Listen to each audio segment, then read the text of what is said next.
बिस्मिल्लाहिर्रहमानिर्रहीम। साहिबो चैनल सदाई जहानिया के मेज़बान अशरफ अदीम मशदी का सलाम कबूल कीजिए। साहिबो, हमारे गांव 102 टेनार में क्रिकेट का रुझान भी था, वॉलीबॉल का रुझान भी था और हॉकी भी खेली जाती थी। और कभी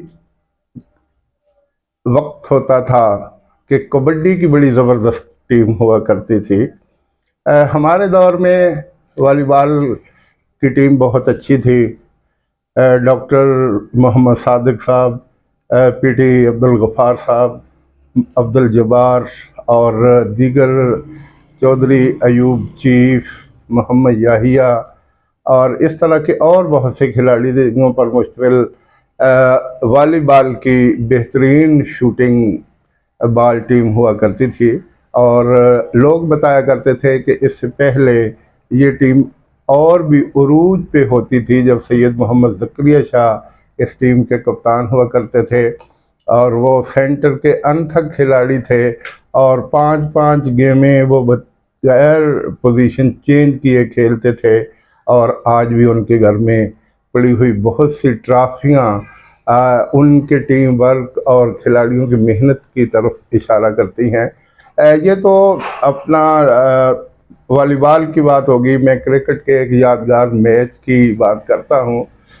1980 और 90 के दरमियान हमारे गांव के नौजवान क्रिकेट टीम काफ़ी अच्छे खिलाड़ियों पर मुश्तमिल थी और इस टीम ने इलाकाई सतह पर अपना नाम जो था वो काफ़ी नुमाया किया था। रथ मोमेंट में टूर्नामेंट होते, चक नंबर 57 टेनार, चक नंबर 54 टेनार, चक नंबर 107 टेनार और दीगर जगहों पर जहां भी टूर्नामेंट होते 102 टेनार की क्रिकेट टीम इसमें ज़रूर हिस्सा लिया करती थी।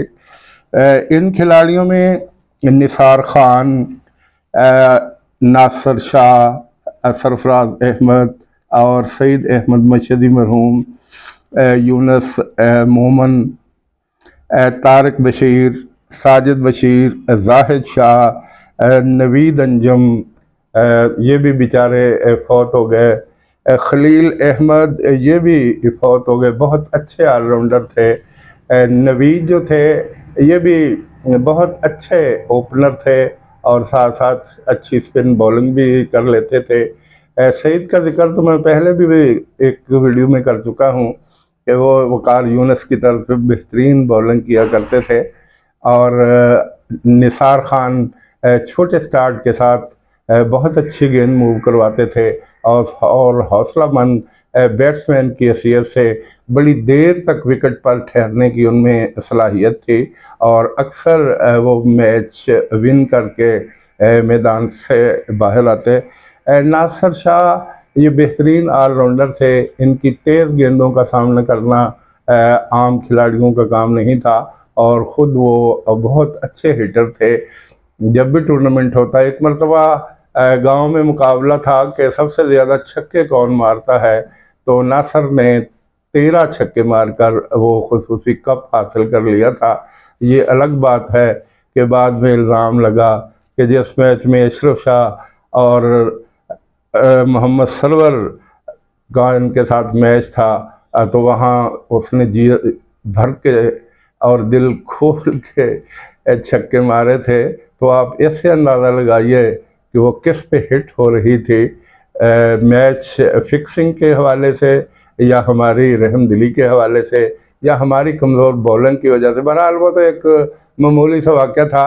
बहरहाल वो बहुत अच्छे ऑलराउंडर थे। फिर खलील अहमद बहुत अच्छे खिलाड़ी थे, अल्लाह से गरीब के रहमत करे। नवीद अंजम, ये खलील और सईद ये जवानी में तीनों फौत हो गए। ज़फ़र अयूब बहुत अच्छे खिलाड़ी थे। इमरान खान, जुल्फ़कार जट, इफ्तिखार अहमद और यूनस मोमन, ये भी अच्छे खिलाड़ियों में शामिल थे। लेकिन यूनस मोमन की दो कमज़ोरियाँ थीं। एक तो जब गर्मियों का मौसम होता तो गांव से बाहर मैच खेलने नहीं जाया करते थे। और दूसरी बात कि जब ग्राउंड में वो मैच खेल रहे होते, जफ़र बाली आके कहते कि बाली मोमन आउट, तो मोमन आउट हो जाते थे और वो मीठी मीठी गालियां देते हुए बाहर आ जाते थे। तो कहा जाता था कि बाली, जफ़र बाली की ज़ुबान पर एक काला निशान है और शायद इस वजह से वो जो भी बात मुंह से कह दे वो पूरी हो जाती है। पर और कुछ हुआ या नहीं, यूनुस मोमन को जब भी उसने कहा कि यूनुस आउट, तो यूनुस आउट हो जाते थे। तो ये हमारी टीम थी। कुछ और खिलाड़ी, जाहिद शाह भी थे, चचा अंकल भी थे। ये बहुत अच्छी टीम थी और हर मैदान में इस टीम ने बहुत सी फतूहात समेटी। तो एक यादगार मैच की मैं आपको कहानी सुना रहा हूँ। वो ऐसा हुआ कि हमारे गांव के कुछ खिलाड़ी किसी दूसरे गांव के खिलाड़ियों के रिश्तेदार थे। तो एक दिन ऐसे ज़िमनन बैठे बैठे बात हो गई कि हम कभी आपस में मैच रखेंगे, और इतनी जल्दबाजी में प्रोग्राम फाइनल कर लिया गया कि सही मानों में बात फाइनल भी नहीं हुई और तय भी नहीं हुआ कि किस दिन मैच होना है। हमें आगे बता दिया गया कि बस जी, वो कहते जिस दिन आप चाहें तो आ जाना। तो हम तो फारिग होते थे, मुलाजमत उस वक्त मिली नहीं थी। मैं और सरवर हम भी बीए बीएड करके बैठे थे और जहाँ मैच होते थे वहाँ हम दोनों ज़रूर जाते थे। सरवर मैच देखने के लिए, और मेरे जहन में होता था कि चलो और कोई नहीं तो अगर वहाँ कमेंट्री हो रही होगी तो मुझे मौजें लग जाएंगे। तो ये और वक्त कटी भी हो जाती थी। तो हम भी साथ चले गए, क्योंकि वो गांव करीब ही था। वो आपस में रिश्तेदार भी थे जिन्होंने मैच तय किया था। तो उन्होंने कहा कि ठीक है, गर्मी का मौसम है, दोपहर के वक्त तो जाया नहीं जाएगा, हम 11 बजे या 10 बजे यहाँ से चले जाएंगे, दोपहर वहाँ क़याम करेंगे। लाजमी बात है कि वो रिश्तेदार एक खाना भी देंगे। तो हम ये सब कुछ जहन में लेते हुए 10 बजे गांव से चले और उनके घर पहुंच गए। और चूंकि वो रिश्तेदार थे और गांव भी करीब था, तो 11 की बजाय 22 और 25 के करीब खिलाड़ी जब वहां पहुंचे तो उनके तो तोते उड़ गया कि गर्मी का मौसम और इतने मेहमान लड़के, और प्रोग्राम भी कोई फाइनल नहीं किया हुआ था। ज़ाहिर है उन्होंने भी उसको इजी लिया कि मैच खेलने आएंगे, खेल के चले जाएंगे, और ये तय भी नहीं करके आए थे कि हम दोपहर आपके पास क़याम करेंगे। तो इस अफरा तफरी में वो घर वाले, जो मेज़बान टीम के खिलाड़ी थे, वो भी खासे अपसेट हुए और हम भी खासे अपसेट हुए कि अगर हमें सही सूरत हाल बता दी जाती तो हम इस तरह ना आते, ना उनको परेशानी होती और ना हमें परेशानी होती। बहरहाल बिजली उन दिनों नहीं जाती थी, गो वो एक डेरे पे रहते थे, हवा भी चल रही थी, उनकी 3-4 बैठकें भी थी, हम वहाँ लेटे हुए थे। लेकिन 10 बजे के गए और 4 बजे तक मैच, 3:30 या 4 बजे मैच शुरू हुआ। उस वक्त तक हर एक की बस होगी भूख से, एक दूसरे को घूर रहे थे, मीठी मीठी गालियाँ उन लड़कों को दे रहे थे जो हमें लेके गए थे। और घर वालों पर तरस भी आ रहा था कि वो वो सोच रहे होंगे कि वो कौन से लम्हात थे जब हमने कह बैठे कि मैच खेलेंगे। उन्हें ये तो नहीं पता था कि 25-26 लड़के अचानक वारद हो जाएंगे। बहरहाल हमें तरस भी आ रहा था कि उनके साथ भी ज़्यादती हुई, और इन मैच तय करने वाले लड़कों ने भी उनको फाइनल बताया नहीं, बस ये सोच के कि वो हमारे अजीज़ हैं, हम जाएंगे तो कुछ न कुछ ज़रूर कर लेंगे। बात तय कर लेनी चाहिए थी कि हम कितने बजे आएंगे, कितने लोग होंगे। अगर हम 11 बजे आएंगे तो सूरत हाल क्या होगी, अगर हम 4 बजे आएंगे तो सूरत हाल क्या होगी। तो बहरहाल उसी तरह मैच शुरू हो गया। तो उस दिन वो एक पंजाबी की कहावत है कि भुखे बटेरे बहुते लड़ते ने।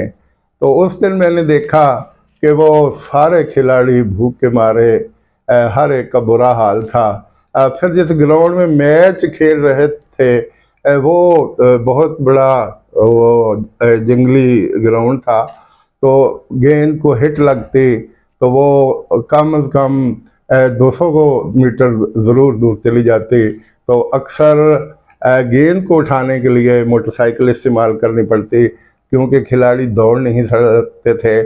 बहरहाल 20 ओवर्स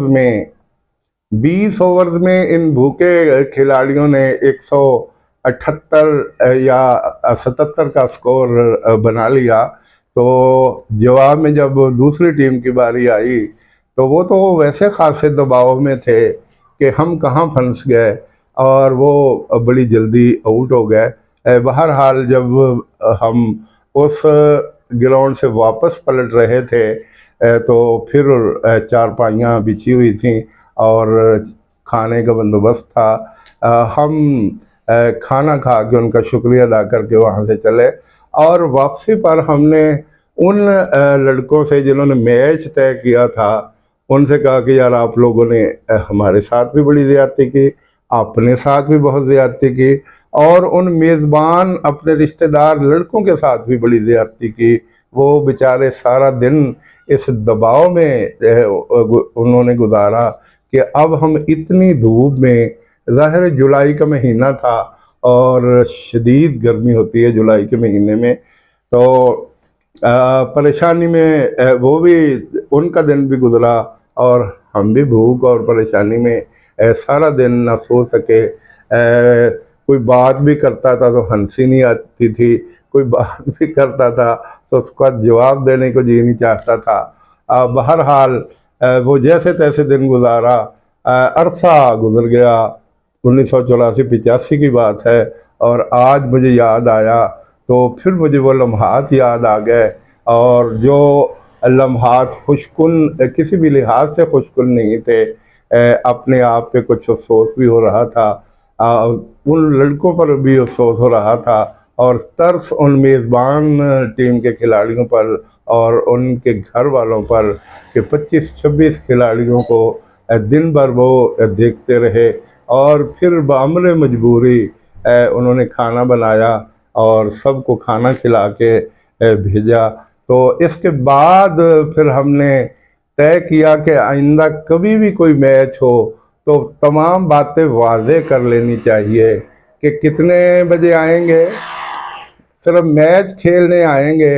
ये खाने वाने का आंसर जो है ये दरमियान से निकाल देना, क्योंकि हम उनकी परेशानी देख के अंदाज़ा कर चुके थे कि जो वाकई ज़्यादती थी, और ये ज़्यादती हमारी उन लड़कों की तरफ से की वजह से हुई जिन्होंने मैच तय किया था। अगर उन्होंने मैच तय किया था, इतने खिलाड़ियों को लेके जाना था, तो कम से कम उनको पहले इत्तला कर देते कि हम 11 बजे आ जाएंगे, हमारे साथ 25 या 26 लड़के होंगे, आप उनके लिए रिफ्रेशमेंट का थोड़ा सा इंतज़ाम कर रखें तो उनके लिए परेशानी ना होती। या वो कह देते कि आप लेट आ जाते या सुबह सुबह आके मैच खेल लेते, ऐसी परेशानियां ना होती। तो बहुत अरसा तक हमारी टीम मैच खेलती रही, लेकिन इतनी परेशान कुन सूरत हाल कभी नहीं हुई। हम बड़ी दूर दूर तक मैच खेलने जाते रहे। रथ ममड़ हमारे गांव से काफ़ी दूर है, वहाँ ज़फ़र ममड़, मुमताज़ ममड़, सफदर ममड़ और दीगर बहुत से खिलाड़ी ऐसे थे जिन्होंने बहुत अच्छे अंदाज में क्रिकेट खेली, और इलाकाई क्रिकेट में उनका बड़ा नाम था।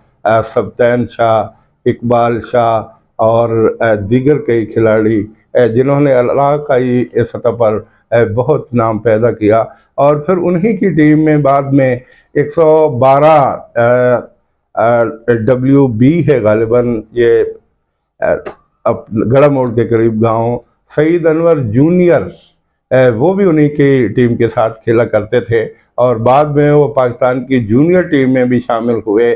लेकिन अरसा तक मुल्तान की टीम में खेलने के बावजूद कायद आज़म ट्रॉफी में सईद अनवर जूनियर ने रन के ढेर लगा दिए, लेकिन उनको मौका ना मिल सका, और आज वो तकरीबन 45 साल की उम्र में इस इंतज़ार में बैठे बैठे बहुत परेशान हुए कि शायद कभी मुझे मौका मिल जाए।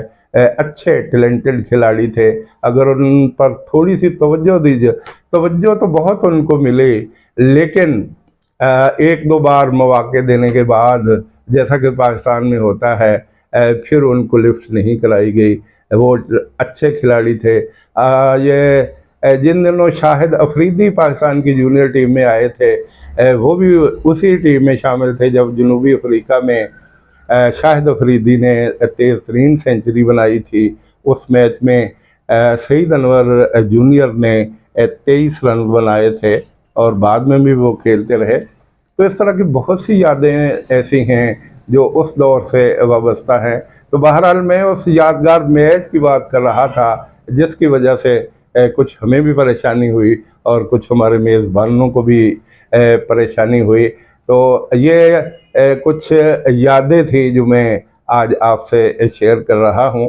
हो सकता है कि आप में से बहुत से लड़के खेल से वाबस्ता हूँ और उन्हें भी ऐसे हालात का सामना करना पड़ा हो। तो इस ख्याल से मैंने ये बातें आपसे शेयर की ताकि आपकी मालूमात में इजाफ़ा हो। वस्सलाम।